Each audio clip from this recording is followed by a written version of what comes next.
Welcome to another GG33 podcast, and today we're going to talk about one of my favorite subjects, gambling. My name is Gary, GA, gamble starts with GA. You know I'm going to bring you some kind of fucking thing to get you guys all excited about this because we got a real fucking gambler here. You know, I remember once, it was my best run. It was 2001. I went to Atlantic City. Took about 100K with me, right? Okay.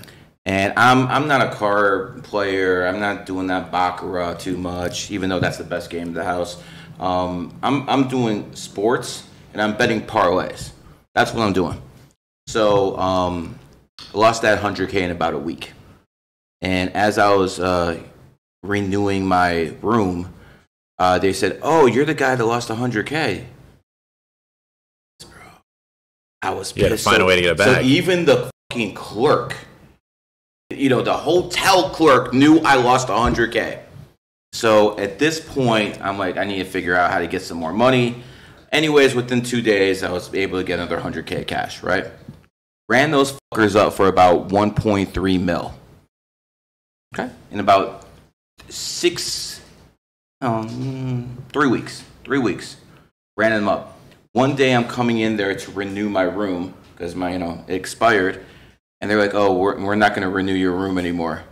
Then they told me that I can't make any more bets over, 5,000. At that point, they're like kicking me out, right? Yeah. So I'm like, okay. But 1.2 million, bro, I've been patting myself on the back about that, flexing on people for fucking years. All of a sudden, this guy comes in here and he's winning that shit in a day. I mean, I'm not exaggerating here. You actually have won millions in a day, correct? Yeah, definitely. And you do that quite routinely. I'd say about on 60% of days, yeah. Ooh. So, brother, at this point, tell us who the fuck you are and how the fuck you doing this. Well, what's up, guys? I'm Sean Perry. I'm a professional gambler. Is there such a thing? I mean, well, there's no, job that I'm employed to call myself professional, but it's how I make my money for a living. So, okay. In theory, anyone can call himself a professional gambler. But, yeah, I mean, I was a third world best poker player back in 2021 at 24 years old with over $7 million in winning. And have you ever won the World Series of Poker? So, you know what's crazy about that is, okay, so I'll tell you my story. So growing up, I come from a gambling background. My dad was one of the world's best poker players. He played in Bobby's Room and things like that in top stakes poker games. And my grandma was also a professional poker player. It's actually how my parents met. Was my grandma was playing poker against my dad, and my mom was watching her mom, and they met that way. And so, well, this shouldn't be shocking at all. Yeah, so I definitely. If this is how they met. This shouldn't be shocking at all. I definitely have the gambling in my bloodline. Growing up, I won my first poker tournament at the age of 12 years old. It was actually a charity event, and we did a lot of charity in my family growing up. And my mom had breast cancer, so we had a breast cancer event, like a charity walk. And they had a poker tournament of 300 people. And I was like, I want to play. And they're like, no, you're under 21. And my mom's like, this is a charity event. You should let him in. On top of him paying $200, you should let him in for $20. There's no shot he wins. It's going to charity, right? So I'm playing this tournament, and it's 4 a.m. now, and I'm heads up. And what's funny is, out of 300 people, the person I'm playing heads up against is my mom. And I'm winning the whole tournament. I won a $5,000. Hold on. Let's back up here. So we have a charity tournament. And we have you, a 12-year-old. 12 years old. At the final table against your mother? Yes. Out of 300 people. Okay. It was 4 in the morning. Were people saying this shit's rigged? People were so pissed on how this tournament works. It was it was like a sit and go tournament. So basically, to get into the main tournament, you had to win a sit and go. So they basically buy in for $200 a person, and it was a 10-person sit and go, and whoever won that sit and go table, for those viewers that don't know what a sit and go is, it means everyone enters and you play to a winner, and then the winner advances. So the winner would advance to the main tournament. So I won it the first time, my sit and go, and then I'm in the main pool of about 30 people, because I said there was 300 people entered. And there was people that tried the sit and go entry phase for like 10 times and couldn't get in. And they're just wasting money after money after money. So like rebuy after rebuy. Yeah, and I remember one of the guys was so pissed because he's like in there trying to win the prize, and like it was a sick trip. Like whoever won the tournament got like a private helicopter tour with like a room and everything, and you created your own wine. You got to drink the wine. It was 12 years old, a private. Yeah. You're so, high. Well, I ended up winning the whole thing against my mom, heads up, which is hilarious. I still remember the second I won, I jumped on the poker table and started celebrating and dancing, and like that rush that went through my body was like so surreal. You still talk shit to her about it? Oh, all the time. Oh, of course. Yeah, I gotta let her know that I'm just 100%. So then what happened is, so like I had that feeling in my body, and I was just like, yo, this is my dream right here. Like I want to feel that all the time. And so that dopamine came out, dopamine and you're rush. Like, I fucking need this shit. Yeah, exactly. And so the next year, my bar mitzvah, I was 13 years old. It was poker themed, and I've just basically been gambling ever since. Everyone around me that knew me as a kid knew that I was gonna basically pursue the gambling. My dad was, like I said, one of the best poker players in the world. So when I was like 14, was he 15. as successful as you? Well, he is very successul. Like my dad would play in games where he'd buy in for a couple $100,000. So he was not as successful as you. Okay. Well, you know, here's even though we're talking about gambling, here's one of the things about a man. Your dad's really proud of you, isn't he? Yeah, he definitely is. Okay. You know, if a woman has a daughter, and that daughter ends up being better looking than the mom, there's going to be some resentment there. Okay? Yeah. But if a man has a son and the son does better than the father, no one is happier than the father. So again, like, you know, just like Pat Mahomes, or, you know, he had a father that was an athlete. He's a much better athlete. So how my father would explain it, because he comes from this world, he's never going to actually sit there and tell me that he's like proud of me or anything. He's always going to be like, hey, I heard all these stories, all these people that gamble, and then they just lose all their money. Because being in the gambling world, you see a lot of people that make it and then go broke time and time again. So, I mean, I've seen it over my career as well. So it's like, he's never going to be like... Has that ever happened to you? Absolutely never. Not once. As a gambler myself, everyone goes through ups and downs. That is definitely happening to me. You're telling me you've never went to a downroll spiral, or the motherfuckers hitting that goddamn three-pointer to end to kill the spread, or you have a +1.5 and they have an empty net goal at the very end. You've never had a run where everything's just going wrong. I mean, just the other day, I lost $4 million in the Super Bowl, but like... You bet the 49ers? Yeah. Was that the first time that Vegas lost money? I think it was 3 out of 30 times that Vegas lost money, because everyone was betting Kansas City. Well, yeah, everyone. Yeah, exactly. Is that why you went the other way? Well, yeah, 100%. Exactly. Do you regret it? Absolutely not. You would do it again? 100%. Sign me up tomorrow. Okay. I mean, I like, so one thing I do is I always just, everything I do in my life, my goal is just get the best of it. And as long as you get the best of it, long term, you're going to make money. And so as long as I get the best of it in everything I do, why would I ever regret a decision? So now one thing to avoid going broke and things like that is you want to make sure you have proper bankroll management and things like that. Oh, so say it again, brother. That is how I avoid going broke. You know, because sometimes you go out there and you have a bad day. And, you know, I'm betting 2, 3, 4, 5% of my bankroll. So even if I lose every fucking bet that day, I'm only down 5% of my bankroll. Yeah. Yet there's some other people who say that fucking word all in. And you'll be winning for 3 straight fucking days. And then all of a sudden you lose, and that's when this son of a bitch goes all in. All of a sudden you're a fucking fraud. I'm a fraud because he went all in. So can we talk a little bit about bankroll management? That's kind of like, you know, having a virgin in a whorehouse, because people don't want to hear about that stuff. But do you agree as a gambler that's one of the most important things? Absolutely. So actually what's crazy is, like, there was a study done at Harvard, and it was a study based off, there was like 200 kids in a classroom, and you get to flip a coin 200 times. But it was a 3-sided coin. 2 sides were heads and 1 side was tails. Interesting coin. And on this study, it says make as much money as you can. You start with $100. You can bet whatever you want. Just don't go broke. a third of the students in this experiment went dead broke. And that's, by the way, a massive edge. 2 sides of heads, 1 side's tails, right? So obviously you would think logically, like you and me, we would bet heads every single time because it has the edge. Some of these kids in Harvard were betting tails because they're like, oh, tails is supposed to come 1/3 of the time. Harvard ain't what it used to be. Harvard ain't what it used to be, man. Yeah, but basically it's just like, yeah, you want to have proper bankroll management and you never want to over leverage anything. And for instance, I'm sports betting now.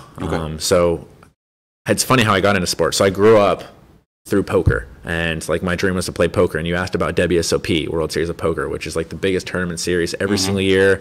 Everyone's dream to play and whatnot. And I remember, like I said, I was 14, 15, 16, sneaking to the Rio, putting on a hoodie to go watch my dad for 8 hours a day. And I was like, I can't wait till I'm 21 because like I'm going to be here every single day playing in these tournaments. You don't want to go to the Rio anymore. So, well, I'll tell you the story. So what happens is I'll go on my little life journey. So I basically dropped out of college after I made $200,000 first month of sophomore year in college. I had a company that I started and everything that was like very successful at the time. And I was nothing to do with gambling. Nothing to do with gambling. Okay. It was a social media application. But I was just like, you know what? Like, so you're a successful entrepreneur, not just a gambler.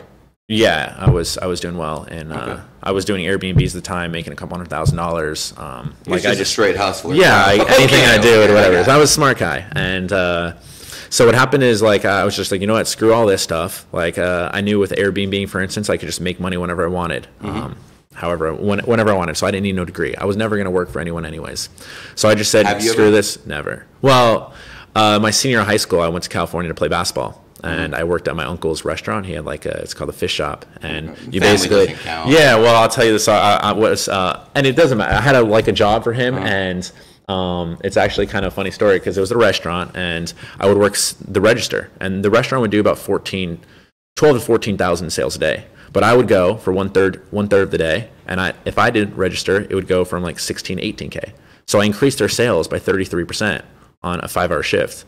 Doing so. Just upselling at the sales register. Okay. So he loved when I was there. And I used to actually go in, and there was this one story one time, the girl coming to the restaurant with her man. The man paid for his food, and he went and sat down and left the girl by herself to order. And then so I literally told her she ordered food, and I was like, don't worry, it's on me. And if you ever go out with me, I'll make sure you never pay for your meal. And I said this in front of my manager. He's like, Sean, come up right now. We have to have a talk in the office. And so he's trying to scold me and stuff. I was like, dude, fire me, man. Like, I don't want to be here. Like, go tell my uncle who owns the place and to literally get me out of here. At the time, I was like going to the casino all the time, playing poker, making $500, $1,000 a game at Barona. Like, I didn't want to be working there. I just did it because my uncle, I made him a lot of money. He's like, yo, you got to stop. And I put myself in such a position. I was like, dude, I'm more valuable to you than you are to me. Fire me if that's the case. So that's the only job I ever had. But yeah, so what happens is I ended up dropping in school because I was 18 and I saw there was a tournament at Hard Rock in Florida, which is coincident where we are. And it was the poker tournament series, and you only had to be 18 plus to play poker here. And in Vegas, you have to be 21. And I was just like, at the time, I was watching like poker streams 12 hours a day from wake up to sleep, and I was playing in the local car rooms like... What year was this? So I was 19, so I don't know, 8 years ago. Okay. 16? Yeah. So yeah, exactly. 2015 I graduated, 2016, maybe 2017, 2016 area. So what happened was I came straight to Hard Rock like the day after playing this tournament series and won $700,000 my first week out of school. Became a millionaire at the age of 19 years old. Okay. So let's rewind here. You have people who are making about 50, 60 racks a year. Yeah. Working 40-hour shifts, then having to pay Uncle Sam their measly paycheck. And you did what as soon as you went on a... Can you repeat that? Yeah, my first week out of college, I became a millionaire. Made $700,000 playing poker within 1 week of dropping out of college. Cash game? Or cash games, tournaments. So I got second in a tournament to Joe McKeon, who's, by the way, was a world champion in WSOP main event 1 year, I think for like either 10 or 12 million. He won like the biggest buy-in ever. So you know all these guys, Ivy, Negrano, you know all these guys, right? Every single one of them. Okay. Yeah, I gamble against all of them. So and how is your record against the best guys? I've destroyed every single person. That's why is there anyone you have issues with? Like anyone who's at least 50-50 with you straight up? Well, so basically how I look at things is more so it's like I mean, obviously, like for instance, when I play tournaments, like some tournament poker, there's a lot of variance. So some people are gonna be up, some people are gonna be down. But like overall, I'm up money. So that's how I kind of look at things, right? I wouldn't say that I look at someone and be like, head to head against you, because like in a tournament format, it's more so like, hey, how do you do overall? And I've completely annihilated like my a competition. cash game, maybe like you took $100K from this guy, you bluffed this dude. I'm just used to winning, so I haven't had. So you're so used to winning, you don't give a fuck where this shit comes from. It's all about the bottom line with you. So what's funny is, so basically I did super well in this tournament, 19, right? And my mentality was I dropped out of school. I made whatever, I was a millionaire now. And then directly from there was a tournament series now in Montreal, Canada. Okay. We only had to be 19 plus as well to play poker at Playground Casino. And I was just like, if you think about it, I just came out of school and like someone's like, oh, I just became a millionaire, won 700,000, like let's go party. Like that was never my mindset. I never drank alcohol. I stayed away from chasing all the whores. Are you a Muslim? Like, no, I'm not a Muslim, but I'm into keeping my brain sharp. Gotcha. Like sharp mind. I have to use my mind for work, right? And money over wars, right? Always. So what was kind of funny is though there was like a day in between. So I was like, well, I could book a nonstop flight from Florida to Montreal for $600, or I could book a flight with 3 layovers for $120, save myself $500, and spend the night in the airport. And I decided to do this, and I remember I had $200,000 in my backpack at the time in cash. I put $500K in my bank, and I kept $200K in cash to go playing cash games and stuff in Montreal. So to save $500, I was sleeping in the airport with $200,000 in my backpack as a pillow. Never again is that happening. But that's just kind of the mentality I had, where I was like, hey, like every dollar I make is my bankroll, and I want to make sure I don't spend any money. I want to use it to gamble and make more money. Because every dollar is ammunition to you. Exactly. Okay. And so like I've always had this mindset of like, hey, let's preserve, let's save, and let's use my money to make more money. And that's probably a big reason why I've never been broke from gambling. Yeah.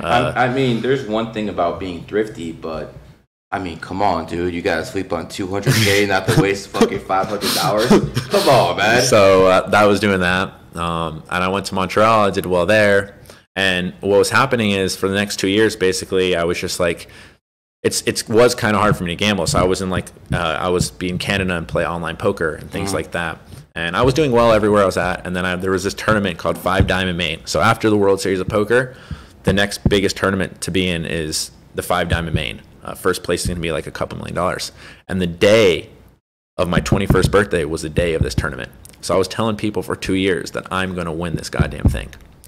And what ended up happening, I get 5th for $500,000 on my 21st birthday in that tournament, or 4th place. So I didn't win for $2 million, but I got 4th for $500K. That's not a bad day, though. Yeah. And let people understand this, because we haven't even talked about numerology and astrology. Yeah. But that's one of the things I always preach.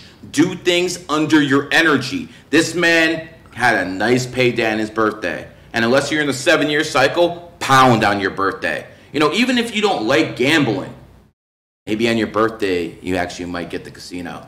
Just something to think about. Go ahead, brother. Well, you know what? Kind of to back that point up, I believe that it has a lot to do with, like, I'm a big fan in, like, having confidence or manifestation, right? So if you think you're lucky in your birthday, you're going to have a better mindset and a clear head. So when you have a clear head, you're making better decisions, right? And that's why you're more likely to win when you're on your birthday or things like that, as opposed to... Let's talk about your poker skills. Obviously, there's a lot of people who play poker. Yeah. Not as successful as you. Yeah. People know the percentages. You're not the only one who knows what the percentage of a flush is. People know the percentages, okay? Yeah. There's other people who are really good at psychology, very good at bluffing, very good at reading people. There's a lot that goes into this. What is special about you? Because other people can do that. Ivy can do that. Negrano can do all this stuff. That's why they're consistently at the final table. Yeah. By the way, if you think it's luck that people consistently get to the final table, you're out of your fucking mind, okay? There's a level and skill. But I also believe that some people are luckier than others. So when it comes down to you, do you sense things? Like you have a monster hand. Yeah. Well, first of all, back to what you're saying. I personally believe that I'm the luckiest person to step foot on this earth. And I think that has a lot of part to do with my success, because I believe it. I have a very clear mind, right? So I'll be at a poker table, for instance, or I'll be making a sports bet or whatever it may be, and I'm just always thinking I'm going to win. And with that kind of confidence or manifestation, like good things happen. Like the same how you said is like, hey, when you go on your birthday and you gamble, like in general, better things should happen to you as opposed to worse. As long as you're getting the best of it, obviously.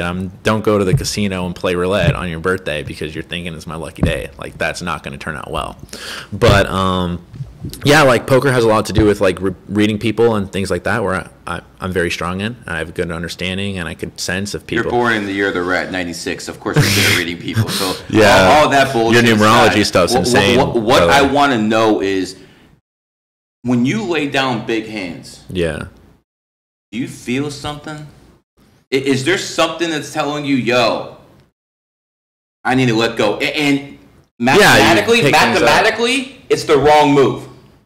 Mathematically, it's the wrong move, but you have a gut feeling, I need to lay this bitch down. Is that something that happens to you, and how often does it happen if it does? I mean, basically every hand you play, you have that, it's called that sixth sense, and that's what separates someone from good to elite. Like, for instance, in poker, you have, like, the game is, like, similar to chess, so it's solved. Like, no, I'm actually really good at chess. I can't do poker the same way. Well, let me tell you something. No one's going to suck out on the turn or in the river in a chess game. Okay, yeah, that's not going to happen. They're both very algorithmic based, right? So, like, chess, you can solve chess. There's computers out there that solve chess. There's actually computers out there that have solved poker. And they say, like, hey, like, the best computer can beat the best human. They're working on things like that right now. So the game of poker is relatively solved. There's no luck in chess. There's no luck in chess. There's zero luck in such cards. It's different. No, there's no such thing as luck in anything in life, to be honest. Like you don't believe that some people get more turn in river cards than other people? Short term, yes, absolutely. Never long term. Exactly, never long term. But over the course of one of our lifetimes, it's a very short term sample size. Okay. So, but you do agree it does happen. Well, so short term, someone definitely runs better than someone else. Short term would be one lifetime. Well, a lifetime in theory is still short, yeah. So, like, the best players, like, so you could actually play in poker, for instance, you could play against a solver and figure out how good you are against the computer. And based off how you do, just determines how good of a player you are. But now you go play in a tournament, like, whoever wins that tournament, they got lucky to win that poker tournament. Right? You make a sports bet. In theory, you kind of got lucky to win that exact bet. So, like, for instance, in straight sports, bet is 50-50, two-team parlay, 25. Yeah, you have an edge. Yeah, things like that. So it's like you can't just sit here and say, oh, I have an edge. I'm just going to win. Doesn't exist, right? Oh, I have an edge in this poker tournament. I'm going to win. It doesn't exist. Like, there's variance in anything you do in life. There's variance how you injure yourself. Like, do you believe in timing? Absolutely. Actually, I'm in a 7-year cycle, so I did expect to injure myself. I just didn't know how it was going to happen. I didn't know if it was going to be an arm. I didn't know if it was going to be a leg. That's what I didn't know. But, you know, there are some things that I do know with, you know, numerology and astrology. Like, for instance, I love to bring up a guy by the name of Corey Bellinger. You ever hear that name? No. So Corey Bellinger was an outfielder with the Los Angeles Dodgers. He was the best player in Major League Baseball in 2019. Absolute best player. In 2020, 2021, 2022, no one's ever fucking heard of him again. Because he's born in 1995, the year of the pig, and again, he actually, 2019 was the year of the pig. So I can look at people's birthdays and say, you know what? He's going to peak right or wrong here. And I can do that fairly accurately. So again, when it comes down to good years and bad years, you can look at a person and say it's much more likely based off his birthday he's going to have a good year and a bad year. You might not be able to say, oh, Johnny's going to move to Idaho and live with Aunt May, but you will be able to say, you know what, his energy looks like he's going to make a move. Okay. So it's crazy that you're into these things, because the way I kind of look at it on the outside in, it's like somewhat of a superstition sort of thing. And, like, to be honest, people that are superstitious in the gambling world tend to not do very well. I think most gamblers tend not to do well. Well, if you're superstitious, it's the worst thing you could possibly be in the space of the gambling world. Because, like, the truth is behind things is, like at the end of the day, gambling is math based, and like I said, it's all algorithmic based, damn numbers, things like that. And so it's just like you have a lot of people that come in, like you even have people that are hypnotists and can read people's minds. And someone they try to take on poker, or they try to, like, do sports or whatever. They're not at the top. There's a reason why they're not at the top, because it's like at the end of the day, it's like math. And now when poker and things like that, people give away certain reads or things like that, where you could taken to your advantage. There's outside things that's why like some people at the top of the poker world will outperform these computers, because humans kind of suck in general, and they're known to make mistakes. And if you could pick up on these mistakes, you could exploit your opponents. So well, I think you have to pick up on your other people's mistakes to exploit them. I think that's what war is all about. I think that's what anything's all about. Have to see where your opponent's weak and go after it, right? Yeah, absolutely. Absolutely. That's what UFC fighters do quite often. One of the things I used to think is, I used to think a lot of things were superstitious too. One of the things I always just thought was superstitious, like, stuff like angel numbers and things like that. But one thing I always had a love for was history. Love fucking history, man. And when I looked at certain numbers, like Kyrie Irving, he always talks about the number 11. Okay. I always found that, very interesting.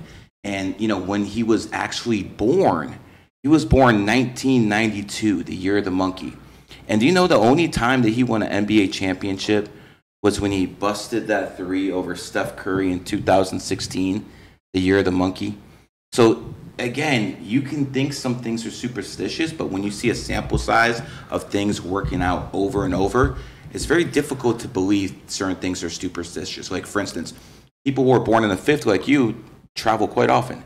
And the second we met, you asked me my birthday, and you travel quite a lot. And the truth is, I'm always on the move. That's the thing. It is. All people born on the 5th are always going to be on the move. Yeah. Because, you see, this is a virtual reality, at least in my opinion. I believe this is all a virtual reality. And it's governed by mathematics. Yeah. That's, again, everything has to do with numbers. And for the people watching, everyone knows men lie, politicians lie, women definitely lie, but numbers never lie. Exactly. Numbers never lie. But when you look at stuff like poker and you look at stuff like chess, there has to be an element in cards where someone can get lucky. And the way I describe that is, let's see if we can see when the person was lucky and tie it into when his birthday hit. Okay. And see if we can see a correlation somewhere. And you're saying over the long term you saw a correlation. Well, I'll give you this. I always wanted to know why some people are rich. Okay. That's like one of the things everyone wanted to know. Why does this motherfucker has money? Okay. Like, for instance, who's the richest guy in the world? Elon Musk? Or is it what they say sometimes? Well, I mean, that's the public record, right? Okay, so let's go with the Fortune 500, okay? Okay, and then we can talk about Putin in a second, yeah. Okay? So let's go into Fortune 500. Elon Musk predominantly was the richest man in the world back and forth for the past couple of years, right? Yeah. Okay. What about last decade? Who was usually the richest guy in the world? I mean, you had what? You had Bill Gates. Bill Gates. Yeah. Bill Gates. So again, you said Bill Gates, not me, right? Yeah. So it's very ironic that Bill Gates and Elon Musk are both born on the 28th. And when you start looking at that number, like, okay, you start understanding that 28 is the number of wealth. What's the most valuable sports franchise in the world? Was it Dallas? The Maverick? No, Cowboys? There you go. Jerry Jones Cowboys. And that franchise was established on the 28th. So when you start going down the list and you start saying, okay, some people have money, some people who have very valuable sports franchises have that number too. You ever hear of something called Vanguard? No. BlackRock? Yeah. Okay, so BlackRock is, is worth about they got about 10 trillion assets. Okay. Vanguard actually owns stock in BlackRock. Okay. And Vanguard is a private company, and they were founded 5/1/1975 as of the 28th. There's a guy named LeBron James, born 12/30, 1984, adds up to 28. Same day as Tiger Woods. Did you know LeBron and Tiger were born on the same day? The two people who dominated their fields not only are born on the same day, they also have the same numerology number. So when you start going down this rabbit hole and start saying, wait, how is this possible that LeBron James and Tiger Woods, both born on the same day, both 28 life paths, have dominated their respective sports? And at that time, you start thinking, you know what? Maybe this isn't a coincidence. So while I do agree with you, most people who are gamblers are losers. And if they weren't, how the fuck would you make money? You know, everything's got to even out at some point, man. Someone's got to give, someone's got to take. That's just how the system works. But I have I can show you why I'm a winner in gambling, if that makes sense. Like, you could put it on pen and paper and see, like, for instance, sports betting. Could you take anyone off the streets, teach them your system, and they'll be successful? Well, my system's out, like, for instance, in sports, it's algorithmic based, right? Poker, it's like, yeah, people could become winning poker players, but it requires a certain type of mental breed, right? Not gonna like, be you. Yeah, it's a very tough. Poker is a very tough world to make money in, because even if you are a winning poker player, like, so many people crack under pressure or can't withstand bankroll management, and they over leverage themselves. And you could be a winner and absolutely crush. I'll give you a stat, for instance, in poker. You could have a 15% edge in a tournament, play a 1,000-person tournament 8,000 times, and still be a loser. And think about that. 15% may not sound like a lot. Vegas was built on 2%, right? So Vegas, the casinos were built on 2%, having a 2% edge, and you could have a 15% edge in a poker tournament, in a 1,000-person field over the course of 8,000 sample size, and still be net negative. So it's just like the mental capacity and endurance to be able to withstand these things and the bad beats. It takes a unique individual. So poker is a very tough field, right? Sports, so how I got into sports, I'll explain to you. When did you make the natural evolution from poker to sports? By the way, Phil Ivey tried that, and he's really good at poker, not so good at sports. So how did you actually make this happen? So actually, speaking about Phil Ivey right now, he actually is firing sports massive. We bet against each other, things like that. He's, I don't know exactly his...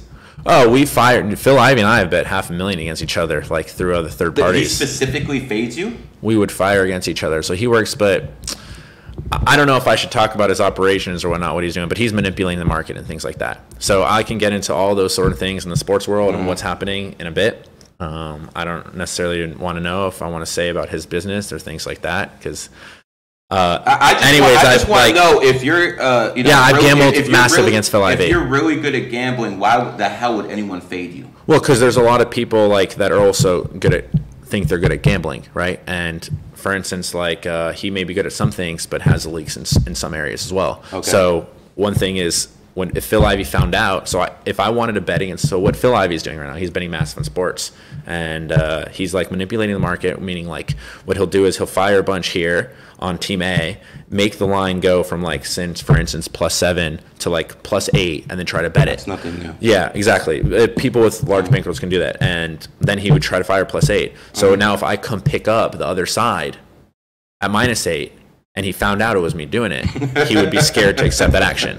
So I'd have to do it through other people, because, like, the people that are working under me. This is the game within the game you're talking about here. So you have to decoy. So, like, yeah, I would actually. I would take my sports and bet against anyone there is. Not the Super Bowl, though, right? No, my Super Bowl bet was good. Like, almost every single sharp in the world, outside of, like, this one guy named Billy Baxter. I don't know if you know who he is or not, but he was on the Chiefs. But everyone else was basically, because what happens is, like, for the Super Bowl, for instance, so much money, like, so one event of the year that I'm basically banned from every casino, or if I'm not banned, I'm limited, meaning, like, they'll let me go in and I can bet, like, $20,000, for instance. But, like, the thing is, after they take my play, they're going to move the market, and I'm trying to bet hundreds of thousands. So it basically makes me not even able to ever bet it there. You don't have runners? Well, the runners, it's hard to get down, but that's what I do. I have, like, for instance, 6,000, because I'm betting millions of dollars a day. So I have, like, 6,000 accounts through bookies and things like that. I understand what you're doing. I have all sorts of different avenues to bet. Like, that's people can have a couple people in whatever. Vegas, Detroit. So that's all. Whatever. I don't prefer not to talk about that stuff. No whatever. But so I'll just tell you how I got into sports. So basically, what I realized growing up, I wanted to be the best poker player in the world. That was my dream. And then I realized, hey, like, I can make way more money pretending I suck at poker and I'm a degenerate gambler and get in poker games with billionaires, like, for instance, Molly's Game. You've seen that movie, right? Of course. So for those of you that know, Molly's Game is basically a movie based. Everyone should probably go watch it. It's honestly phenomenal. By the way, a very good movie. Yes. So it's like a high stakes poker game with, like, home games where there's no pros allowed, and they just have a bunch of celebrities and Let me ask you a real question, though. Yeah. Molly's Game is a great movie, but do you really believe a woman could pull that off? So the story is actually kind of, the actual story behind the movie is kind of flawed. So what happened is shocking. Absolutely shocking. Yeah. So what happened is Molly used to work for a guy in LA. So all the movie is based. She worked for a guy in LA where she was an assistant. The guy was known to be a big scum, and in these games, there was a game ran in New York that was extremely massive, right? And so Molly was running a poker game in LA, and there was no rake or anything in this game. Rake meaning like how do they make money if there's no rake? Because it was just amongst friends, right? And it was a rich dude, and he was just doing it, and people got tipped out and whatnot. He just wanted to be with his buddies, and people like to gamble and drink, right? So Molly's running this game. There was no rake in this LA game. There's a game ran in New York, and there was this Russian father and son, big time billionaires. Like they smuggled art. They did a lot of illegal, whatever it may be. They did a lot of things to make a lot of money, and they would gamble in these casinos. They were the biggest whales, so the game was ran around them. The son that played in this game in New York came to LA and he met Molly in this LA game because he played when he was in LA, and they started dating. So now he goes back to New York, and he tells him, so in the movie, transitions, Molly was in LA, and then she got over it, and she went to New York to start her own game. But that's not really true. She went there, she started dating the son of the guy who was playing this game, and basically that father and son said, hey, to the boss of the game in New York, give Molly half this game or else we're going to go and she'll start her own game with us there. And then he knew everyone would follow because they're the two biggest losers. So that's the whole story of it. And how that game ended up getting rolled is Bernie Madoff, that whole Bernie Madoff scheme and whatnot. Some guy was coming in, losing money there, and he would just come and lose hundreds of thousands of dollars. So he kept sending wires, but he would get millions from these people to invest. And so it was like a funnel for him, and then that's how that game got shut down and rolled. Wow. So Bernie Madoff strikes again. So what happened is, how I got in the sports world is I started realizing, like, being the best poker player, no one wants to gamble against the best. Like you just brought up earlier, like, do people want to bet sports against you, or do people want to play poker against you? And the answer is no. So you have to have. No, if he found out I'm on the opposite side, he'd lay off, right? Because he wouldn't manipulate the market, so he thinks, oh, I could beat anyone because it's a fake number. There's people who will lay off bets if they find out you're not. 1,000%. Oh, 1,000%. Everyone, basically, yeah, 1,000%. So, yeah. But that's how the gambling world works, because people, like sharps, respect other sharps, right? So if they'll think, oh, this guy, he's making a lot of money. Why is he on the opposite side? I'm going to remove my position. So a lot of the people in the gambling world at the top, whatever, they're kind of like, a lot of people are spending a lot of money in the pro world. Like I spend millions of years. They're buying your picks, buying someone else's picks, buying someone else's picks. The people aren't where everyone's at. No, we're getting each other's plays and stuff like that. Well, we just kind of know, and when you're sharp and stuff, you could just like depict, like you could see based off market movement who's on what and things like that. Okay, so you don't know what people are on individually, but you just see which way the market's moving. Well, you could see which way the market's moving, and then you could find out, like, hey, this guy's betting here. Like, it's kind of a small world, right? There's only a few people at the top that are betting massive and things like that. But the best is when you try to hide things, or like it's hard to make money in the real world. Like the same in poker, it's hard to beat the pros. So you try to go through the businessmen. That's how you make all the money.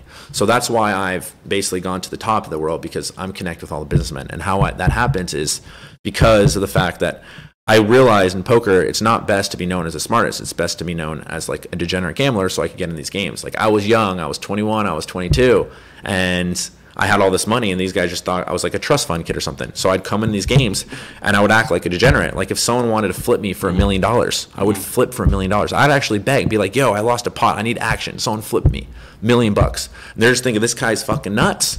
You know what I mean? They wanted to gamble with me. I was fun. I'm very talkative, an outgoing personality. I'm not like these other pros. Like a lot of the people in the pro world, in poker or sports, whatever, they're very nerdy. They're very like, they're autistic. Yeah, it's like no one wants to be around them. Like me, I'm young. Like I'm good looking. Like I'm personal. I don't look like someone that's like, hey, this guy seems super sharp. Exactly. Okay, so I was in these games, and that's what happens when you're born on the 5th.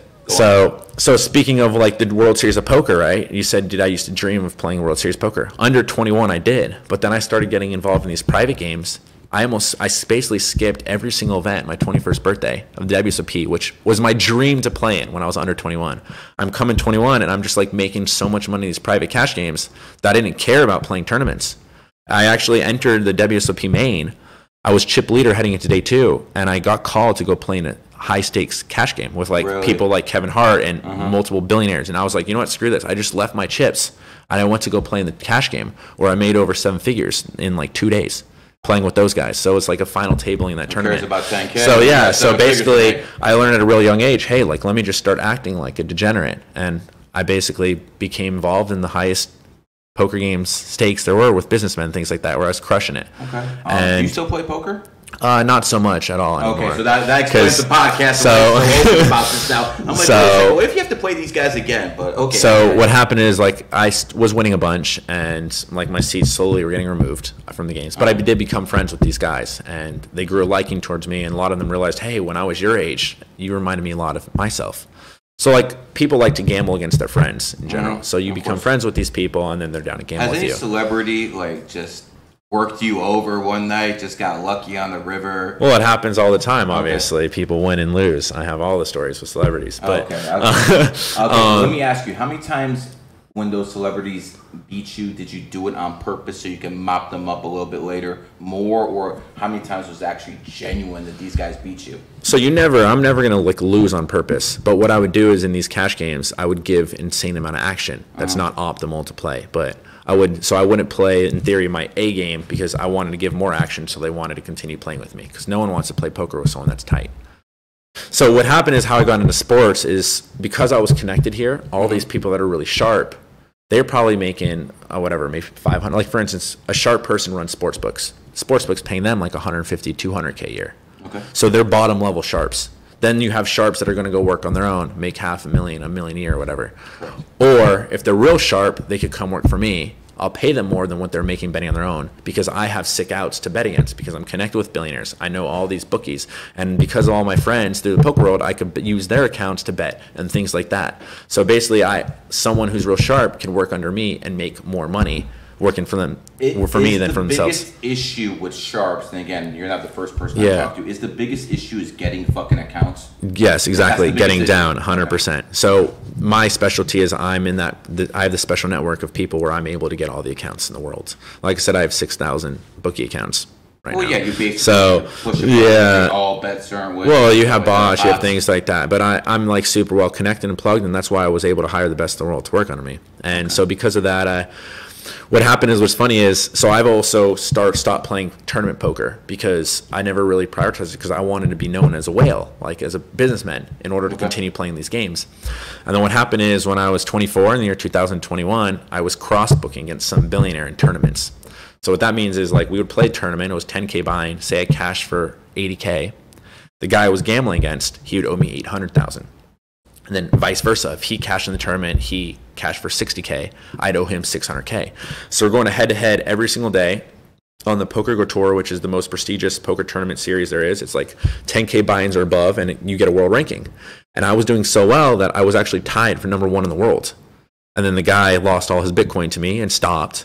And there was about 4 months left in the year, and I was tied first. And my mom's like, Sean, this is so sick. You're literally ranked the #1 poker player in the world right now.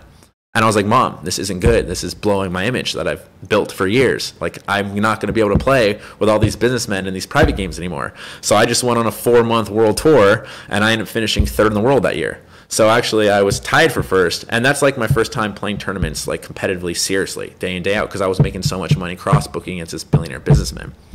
And so it kind of never lost on purpose to get more money out of someone later. Well, I've done dumb things on purpose. Like I said, like I'm never like. Same thing. Well, you can't necessarily like I will never be in a spot where I'm just going to give someone money. Like no one wants to like. So another thing is people that are gambling or playing, it's competitive. Like all these people that are very successful, they became very successful because they have that competitive factor instilled inside them. So if you just Michael Jordan's one of the most competitive people in this world. Yeah.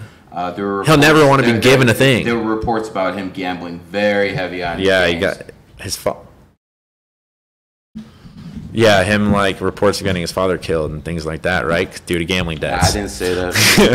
I didn't say that. Yeah, I'd rather not talk about it. There's a lot of things I'd rather not talk about. And in the gambling world, unfortunately, there's a lot of macho gangsters and things like that, and you don't want to talk about. Or having said that, you deal with a lot of money. I heard the other day you won like $1 million in this casino over here in Florida, correct?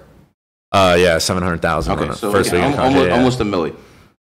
like when you're carrying that much cash, don't you need like security around you and stuff like that? Well, so you never carry cash outside of the casino, right? Okay. So you'll get a check or like a lot of the casinos. So you never go outside the casino with any money? Yeah, I don't have money on me ever outside casinos. Is this specifically for that reason? Yeah, well, there's no point. So like for instance, in Vegas, like I'll have boxes set up. Like they have private boxes in back rooms for high stakes gamblers. So I have boxes at every one big casino. So I just have my money already there waiting for me.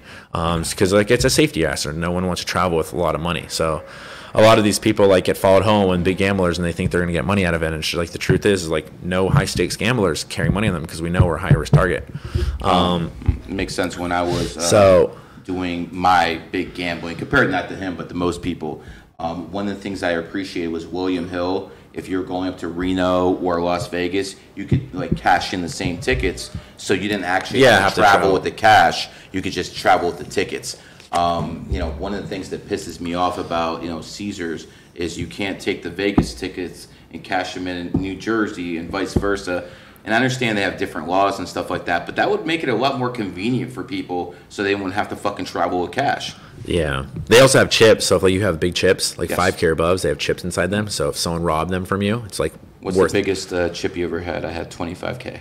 100K chips. Actually, what's crazy is... What's the color on those? It's different from every casino. But they're called pumpkins at Aria, for instance. They're orange, right? And I was playing this poker game one time. And I was 20, I think I was either 21 or 22. And I'm playing this high stakes poker game. I have a few $100,000 in front of me. And everyone's talking about this guy that's about to come in. Like, yo, he's the biggest whale ever. And like, yo, get ready for him. Like, he loses a lot of money. He comes to this table and dumps out his bag. And out comes 50 pumpkins. So that's $5 million in chips. And at this point, I've never seen a 100K chip. Because they're hard to like exchange. And like the casino doesn't carry them on the floor and whatever. And I'm just like... okay, this guy means business. Like, I'm loving like what I'm seeing right now. I'm rated 100%. And within about 10 minutes, he gets a call from Hermes store, and they're offering him. Goes, hey, we have 2 of those bags your wife wanted. Do you want them? This guy spends millions a year at Hermes, and so he offers the game. He goes, hey, the guy from the store, Hermes store, has 2 purses. They're about $70,000 each. One's for my wife. Does anyone want the other one? And I hesitated. And I was just like thinking, and like I waited too long. Someone else took it. That one bag was worth $250K. So it's crazy how the designers just giving it away. Well, we're amongst friends, right? It's like I said, amongst people nice friends. So, but it's not giving it away. It's like the store would offer to someone else. So he'd rather have one of his friends get it because you can't. He can't sell it. Like if I would have bought it, I would never been able to sell it. I just gave it to my mom and whatever. But I was the time. I'm 21. I don't need to spend $70,000 on a bag for my mom right now. But I still kind of regret that to this day because it'd be worth $250,000.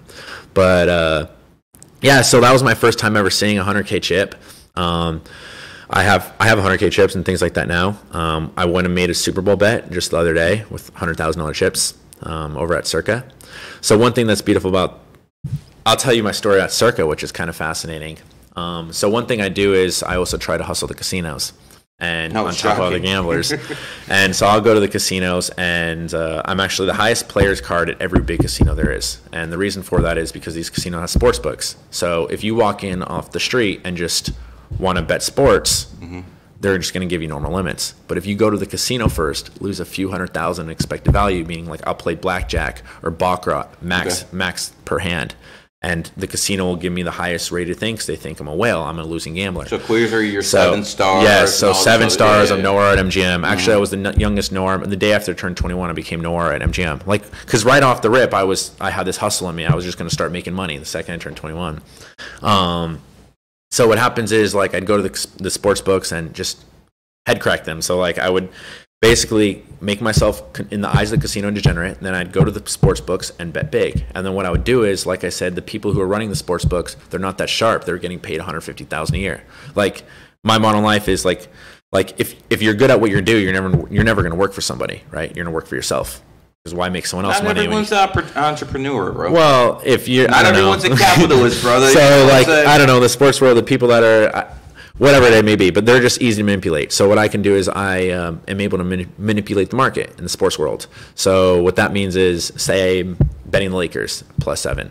I can make the Lakers go to +8 and then fire them for 100%. But also what I can do is, because I make my own numbers, a lot of times I can make the market appear wrong. So if I have a massive account, I'll go bet the Lakers at +7 knowing it's winning, but then I'll reverse move the market. And then the Lakers will close at like +6.5 or +6. So the casino now will think I'm an idiot because I got a bad number. So the way that the casino will cut you off from the sports books is if you're consistently beating the closing line, it shows that you're making money long term, right? Yes. And they know you're going to win money. But now what you can do is reverse screw them over and make the line move against you. So if I bet +7, I could have the game close +6, or no, +8, right? So if I bet +7, I can have the game close +8, and the casino will think I'm an idiot. And then they have no way of actually knowing that they're losing money until they're just down multiple millions of dollars. So there's a story when I was in this group chat when I was 21 years old. I was betting sports, or 22. I was betting sports against people. And I used to tell people, don't message me unless you want to bet minimum $50,000 a game against other pros. This one guy sends me a message. It's like on a football game. And he sent me for $5K. And I accepted because it's like minutes before the game. And I don't realize. And I try to cancel. I goes, yo, your bet's only $5K. I have a rule only $50K plus. Can we cancel? And he goes like, nah, bet stands. So I was like, okay, fine. The third quarter comes, my team is down by like 30 points. I'm just dead, right? And he asked for a prepay. And I literally tell him, bro, go fuck yourself. Like, you're going to be the last person to get paid. You know I have like over $500,000 on this game, and you're asking for your $5,000 before the game even ends. Like, you're going to be the last person to get $1 right now. And he's just like, oh, I've seen many 22-year-olds come and go. You're cocky. You're full of shit, blah, blah, blah. And I literally told him, I go, man, I'm 50 years old and I've been gambling my whole life and I'm betting $5,000 a game. Like, just put a bullet through my face. That's what I told this guy. So like, obviously I've had an ego. I was very confident. From the rip, I was the best, and I just like carried it all away. So this guy obviously hated me, and I'm like in a 50-person group chat with like all the top gamblers in the world, and we're all betting mass against each other. And I just insulted this dude, right? He's betting $5,000 a game at 50 when I'm here betting $500,000 a game at the age of 22 years old. All of money I made from gambling, from playing poker, from betting sports. So he really hated me. Then he comes to me about a couple years back. I was 25 and ran into me at Arya, and he's like, hey man, like, I was talking to Arya and I have a sick account here. Will you bet it for me? Like, the owner of this, the guy who runs the sportsbook, says they've never seen a sharper person bet at this casino other than you. And I was like, man, like, I'm fine. Like, I don't want to, even though it'd make me money, I don't want to work with him because of the way he treated me back in the day. You know what I'm saying? So I still held that, but it was kind of good. Yeah, well, in that particular instance. And he's also hard to deal with. Like, he doesn't pay people, and there's like other things to it. If it was smooth processing, there wouldn't have been any issues. But yeah, so sports is like kind of good. So another thing that kind of blew me up in the social media stuff is I've always been hidden, because like once I said again, like, having people know that you're a good gambler is not good, because people don't want to gamble against you. I go to Circa, though, about the start of this football season, and I waited 2 years to head crack the Circa Sportsbook. They're known as the biggest sportsbook, and when all the other sharp bettors do, they instantly go right away, and that's when they get flagged. And they don't want the new casino in Vegas a couple years ago. Yeah, exactly. That was grand opening was on the 28th. Go ahead. Wow. Okay. So maybe I went in on the 28th and deposited. So I show up. I waited 2 years to hit this sports book, because they're at least expecting. They probably assume all the sharps already came in. I've been there. Yeah, they accept the biggest limits. It's beautiful there. And I walk in with $1 million in cash, and I go, hey. I pull out all my players' cards from all the casinos. I said, I'm a big gambler. I have big accounts here. But I'm just match me, basically. Bullshitting. Yeah, like, give me a massive account. Yeah. So the guy who runs a sports book, there's Jeffrey Benson. He's like, okay, perfect. Like, we'll get you set up. You know you're a fucking gambler. You know the goddamn manager's name in every sports book. Yeah, so what happens is he puts me in this group chat with him, and there's also these competitions that he tried to get me to sign up. Like I said, I'm acting like a degenerate. So he tells me about this Circus Survivor contest, which is over 9,000 people. Biggest one? Yeah, over 9,000 people entered. It was a 1K buy-in, winner take all, 9.3 million. Then there was a Circa Millions contest. It was you took it? Let me finish the story. There's Circa Millions contest, and what that is there's basically you pick 5 teams each week against a spread, and whatever, out of 6,300 people, and whoever does the best, whatever. So I basically entered both these competitions, pretending like I'm a degenerate, just to like have me get big limits. On my way out, I literally text him and go, hey, like, these competitions are too small. Can I just like back out of them? And you just add the money back into my account. He's like, no, you're already locked in. I was like, okay, great. What happens is my first week there, I'm getting big limits, and I end up beating Circa for $500,000 before they end up realizing what's happening, and then they reduce my limits to normal. Like, so it's funny, I have the text thread, like I was getting like 5x limits, and then to 2x, and then back to normal. And then what happens is when you bet normal, they move the whole market 1 whole point and make it embeddable for me. So I could actually use them to fake the market, because Circa is like the sharpest. Circa, since they accept the biggest amount, they're supposed to be the sharpest because they're allowing the most action to be bet there, right? So a lot of the sports books. MGM. No, Circa accepts way bigger than MGM. People with Mirage, I think it was. So like MGM can have, like, if you're just a random person off the street, Circa has bigger limits than MGM. Okay. So then what happened is, like, they actually take more in bets than MGM though? Well, volume may be different, but like bet sizing, right, is the biggest at Circa. So like for a random person. So yeah, what Circa. about South Point? Isn't that where South Point's a joke? Yeah. Isn't that where Floyd goes to put in $1 million bets? Well, maybe. I mean, any of these places will take $1 million bet from a sucker, because then they can just hedge out. But like for someone on the street, South Point will give you a few $1,000s. Like there's no action over there. Oh wow. Yeah. I've actually been banned from South Point like 50 times. Because no wonder you all have nice things to say about so what happened is I beat them for like 500,000 1 week, and then I'm just like, now I'm in this Circa competition, Survivor. Like I said, it's a competition where it's 9,300 people entered, 1K buy-in, winner take all. So what happens is, the rules of this competition is you pick one team each week, and if the team you pick wins, you advance, but you can't repick the same team twice. There's 13 people left, and they're all on Twitter. 12 of the 13 got together and said, hey, let's chop this 9.3 million for like 770K a piece. And they're looking for Golden Boy. Now, Golden Boy is me. And my friend texted me, get on Twitter, and I haven't tweeted in years. I'm not on social media whatsoever at this point. And they're wanting a chop. So I just get on, and I just say, I'm like literally in bed one night, and I just go, I'm Golden Boy, and with all due respect, I'm the best bettor in the world, and there's no way in hell I'm chopping. I wish you guys all the best, and I'll see you at the finish line. And then it just blew up, the story. Like, what do you mean you're not chopping? Blah, blah. I was like, yo, I bet more than 700,000 on a single game. Like, this isn't a sweat for me yet. Like, I wasn't even sweating the competition yet. You know what I mean? It's not enough money to care on all. So what happened is, I actually, so everyone was anti-railing me. They're thinking, oh, I'm a dick. And it's just like, the truth is, I had an edge. Like, if I have an edge, why am I going to chop at face value? I told them my team is worth 1.2 million. Off of like even though each team, if you divide it up, was like 770K at the point. I was like, if you guys want to pay me 2 million, like, I'm happy to chop. But my team's worth 1.2 million, and I have a skill edge against you guys, so like, I'm not looking to chop.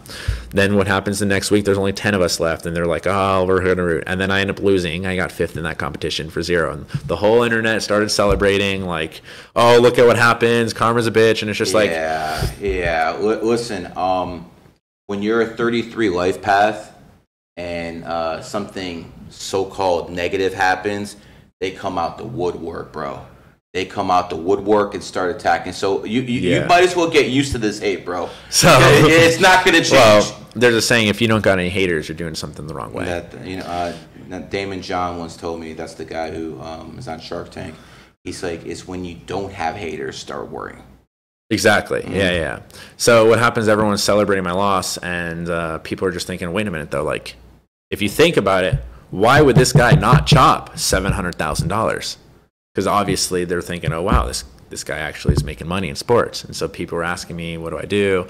And I was just like, you know what? What's actually also cool, by the way, is in the Circa Millions competition, 6,300 people entered. I finished 9th place out of 6,300 there for 75,000. So I turned 1K into 75K. Yeah, I've heard of this competition. Yeah, people have told me about this competition. I know people who have runners over there for this competition. Yeah. This shit's real. Well, I think didn't it used to be the Westgate that had the big the Westgate used to have. But like I said, this competition is so small. I personally would never enter it. I only entered it trying to act like a whale, because I showed up with $1 million in cash trying to beat them for a few $1 million. And you still made straight betting. I made $500,000 there within a week before my limits got reduced. So it is. I wanted to win more, obviously, and wanted to bet more, but $500,000 is $500,000. Okay. Just since you're a casino guy, and the people who are going to be watching this podcast are going to be fucking gamblers, let me just go through every game, and you tell me what you think. Okay. Okay. Roulette. One of the worst games in the casino. You don't play that at all. Yeah. 3-card poker. No good. Let's go to blackjack. Okay, you can win a blackjack. Do you hit on every 16? No. If you have a 7, the dealer has a 7 showing, and you have a 16, do you hit? Well, yeah, 16 against 7, you should usually almost always hit. What Now, 16 against a 10, in general, you're supposed to surrender. A lot of casinos don't have surrender. Yeah, they don't have surrender. Well, then you shouldn't be playing. You can't beat that game. So unless there's certain rules that you're not. Well, you want to surrender. I mean, you could still win. Like, so to be honest, like I'm not really like I used to hustle blackjack back in the day. Seems like you used to hustle everything, brother. Yeah, well, it's hard to make money in blackjack. So do you know there's 4 things in a casino actually that you can be profitable in. One is blackjack, right? The second is poker, because you're playing against people, and the casino just takes a rake, and they don't necessarily care about who wins or whatnot. The third is sports, but like blackjack, when you're a winner in sports, they'll cut you off. And the fourth is progressive slot machines. So those are the 4 things in a casino that you could be. You can't be a winner in baccarat.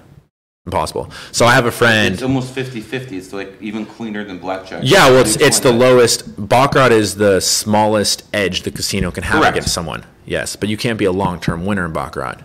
Now I have my friend Mickey, Dirty Goth Boy or whatever, actually the face tech guy, who I met through the gambling world and stuff. And then I started doing the social media stuff, and we've been hanging out and things like that. But I knew him from the poker world, and I'll tell him like, "Yo, there's no way you were a long-term winner in baccarat." Speaking of Phil Ivey, he's the only guy that known to actually win gambling in baccarat, but that's because he was edge sorting, which they had the cards laid a certain way, and they were cut at a certain angle, and he had a girl with him that was super sharp and had a sharp eye and picked it up. There was a misprint in the cards. So based off the cards, he knew what was supposed to come. But that's like having an edge on the casino in a non-legal way. He had to pay his money back. Speaking of your friend, the guy who's all over social media with the tats on the big gambler and stuff like Mickey that. Mace, yeah. He says all casinos cheat. So casinos... And before I go into that, I just want to say I know someone who owns a casino. Yeah. And he sold that casino to a very famous... I don't want to go into details. Okay. He told me we don't need to cheat, bro. So yeah, we don't need to cheat. So why is your boy telling everyone that all casinos cheat, where I actually know people who ran casinos and they're telling me there's no reason for us to cheat, Gary? Yeah, I would agree with what you're saying there. Like casinos make so much money. It's like a money print. I just don't get it. Why would they even cheat? So why do they need to cheat? I've like made mistakes where I bet more than I was supposed to, and there was a limit, and the casino returned money. They're like, "Yo, Gary," and they do this for high limit players, obviously. "Yo, Gary, you bet too much. Come down and get 2K or something like that." Yeah, they don't cheat. They don't need to. Can you imagine a business model so good that you never have to fix? You never have to do anything. I mean, for God's sake, most casinos don't even have locks on the doors. So there was one time I was 21 years old, and like I said, my dad was a professional gambler. I just won this 5-diamond tournament for $500,000 on my 21st birthday. And there was progressive slot machines. And the EV, which is expected value behind each machine, because the progressive got so high, was supposed to be 5,000 a machine per hour, and there was 10 machines. And basically how these progressive machines work is like the terminology used when a jackpot is supposed to be hit or not is called a cycle. So if you know the back end behind a thing, like if the jackpot is going to be hit 1 out of every 10,000 hand, it's called 1 cycle. Okay. So basically based off the math on this machine and stuff, when we were playing 10 machine, we should have completed a cycle every 6 hours. And this jackpot we started playing was at 750,000. And based off all the math and all the algorithms and things, we were making 5,000 machine. Each machine was supposed to be independent of one another. But now the thing is, like all these odds and things like that, we only know about these things, and the chance of hitting jackpot is because we know the casino makers or the guys who made the machines and the back end of the actual machine. The casino doesn't post any of these things, of course, right? And the casino doesn't have any rule saying, hey, like we can't readjust the progressive jackpot. So what happens is we're playing one day, and then we took a little break and we come back. Like, so what that means is, say the jackpot, you get 777s, for instance, it's supposed to be hit 1 out of 10,000 times. Correct. If how a progressive can become profitable is if say it's a dollar spin and the jackpot's going to be $10,000. So if the cycle's 10,000 hands, if the now progressive is $10,001 payout on jackpot, you're making money. Does it make sense what I'm saying? So like if you're supposed to hit the jackpot every 10,000 hands, but when you hit the jackpot, you're gonna get paid more than $10,000 and it costs $1 to spin that machine, you'll make money when the jackpot is I get the So that's plus EV. So what happens is this machine, that's how the jackpot's supposed to be. They're supposed to be set at a certain number. We come in, we're playing, we're down like $700,000 and we've been playing on slots? Yeah, 3 straight days. And we passed like I don't know, 4 cycles, 4, 8. We're on our 12th cycle. And like I said, you're supposed to hit the cycle at one every time. Now, there's variants that can happen, but this is like becoming very improbable to go 12 cycles without hitting a jackpot. And we were buried down 700,000. The jackpot now, the progressive was over $1 million. It was like 1.1 million this time. How long does it take you to put $100 bills in? Oh, so you could machine. You could show up. Are you kidding me, bro? You could show up and deposit like 50,000 and get a ticket and just have the machine. Okay. So we even hired people to press the buttons for us. But then we left and we took a break and we came back and all the machines were resetting at one time, and they're supposed to be independent of one another. So well, it's not necessarily cheating. Like, there's no rule saying, hey, like, just because we know the back end and stuff of the machines, there's no, like, rule written saying, hey, we can't adjust how often someone's going to hit the jackpot. So they're going to, like, what the casino's going to do, they're going to always make sure they have the best of it. Yeah. Now, I don't think it's considered cheating. Like, there's nothing they did that's illegal. They never said, hey, the jackpot is 1 in 10. Like, you know what I mean? So we just stopped playing. Okay. But, I get it. Yeah, it doesn't make sense for a casino to cheat when they're just making so much money already, right? I've heard you say you're a successful poker player. Yeah. I believe you. Yeah. I've heard you say you're a successful sportsbook player. Yeah. I believe you. I've heard you say you're a very successful gambler. I believe you. Yeah. If you tell me you're a professional slots player, I'm never going to believe you. Because I know the people who actually run that stuff, they call them one-armed bandits, bro. Yeah. You cannot be a professional slot player. Well, no. So progressive slot machines you can win. Yes. So a progressive slot, once the jackpot passes a certain number, you can actually become profitable. There's no skill in it. You just press a button. All you have to know is the back end math. I also can beat video poker machines. So like you go to Santa Fe Station casinos and they have 100.4% payouts. And there's actually apps on the phone and you could play. You could learn perfect strategy. How can you survive with 104 payout? 100.4%. Because the truth is, like, the casino wants to say, hey, we offer winning games. But no one knows how to play perfect strategy, so it's like no one's going to actually win. So you need perfect strategy. In order, you have to play perfect in order to win. Yes. Okay, I get you. My dad taught me that stuff when I was younger. It's misleading. Yeah. Your dad, let's go back to him for a second. What percentage of your success is because you were around this stuff? And before I go into that, you have Del Curry, who was a great basketball player. And he had Stephen Curry, who is one of the best of all time. Again, a father and a son who was actually better because the father put him in that environment, gave him all his knowledge. Is this something your dad did? Just everything he knew about gambling gave you that huge edge when you were such a young person and you just went fucking to work? So what's kind of fascinating is like how do I explain it? I wouldn't say that like, I learned a lot of the mindset and what you got to do and not do when you're gambling. Like things that my father would do when he'd lose money or things like that and how he would take it out on himself. I like realized his weaknesses and his flaws. And I would be like, okay, I'm not going to do this. And that's how I became so elite. So growing up around it, like I realized what you got to do, the do's and don'ts to be successful and not successful in this world. What's funny is doing business with my dad actually hasn't worked out so well for me. I told you about this progressive slot machine, lost $700,000 there.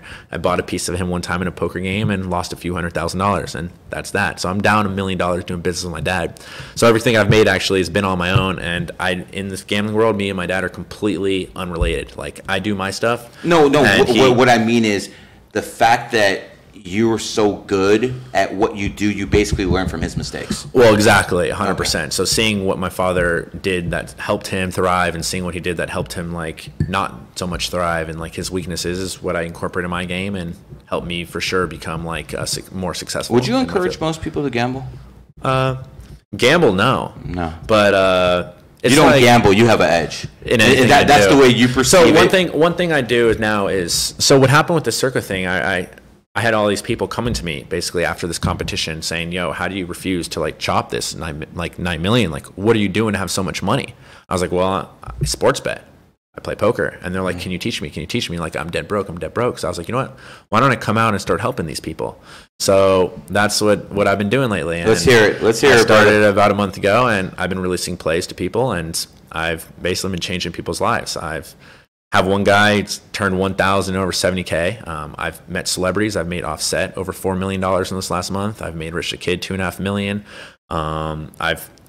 there's this one guy who's dead broke. His wife left him, and I basically made him enough money to get some lawyers so he could get his kids back. Fuck you, bitch. And yeah, screw her, right? But I've basically just been educating people and stuff on how to sports bet properly and teaching the people like bankroll management things. A lot of people, like for instance, Offset, right? We became very close friends. He's like, dude, I was gambling with this guy for years, and now I was cut off from my bookie.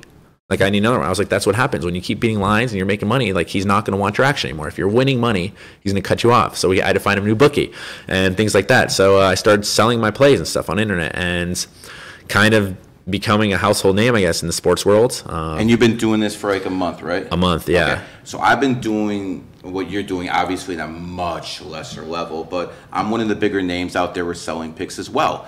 Now, the questions that people ask me when I sell picks is, if you're so good at this, why do you have to sell picks? This is something I hear all the time. Okay. What do you say to that?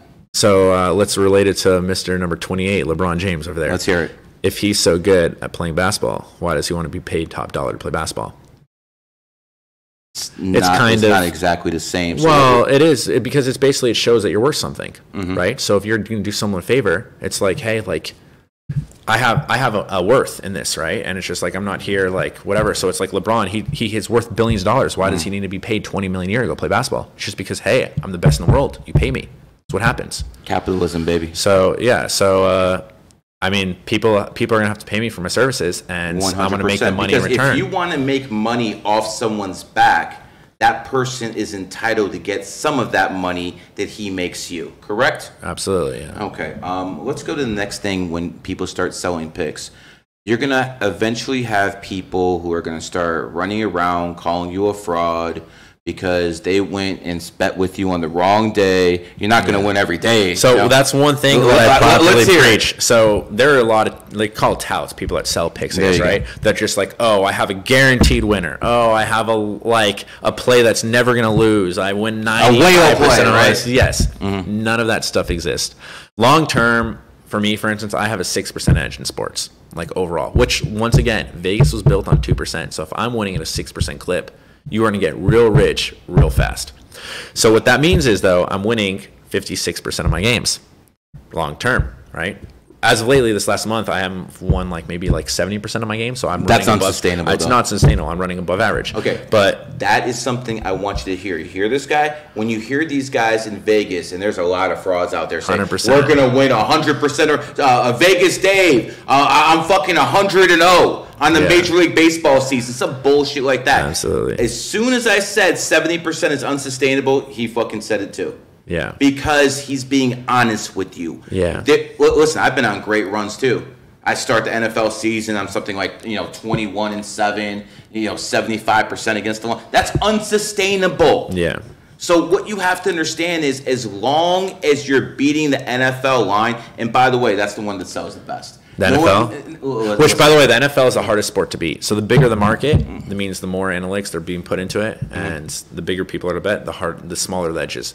So I have, for instance, in UFC, my UFC, I have a 16% ROI long term. So I'm crushing UFC. But once again, UFC is a smaller market, so it's harder to get down.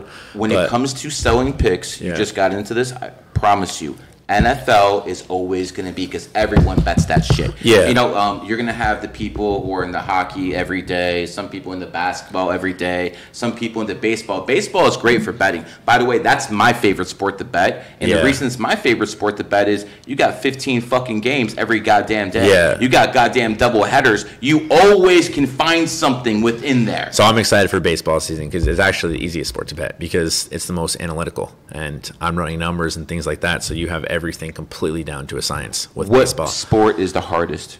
Well, like I said, the hardest sport to beat is NFL pro football. Because there's You don't think it's NBA?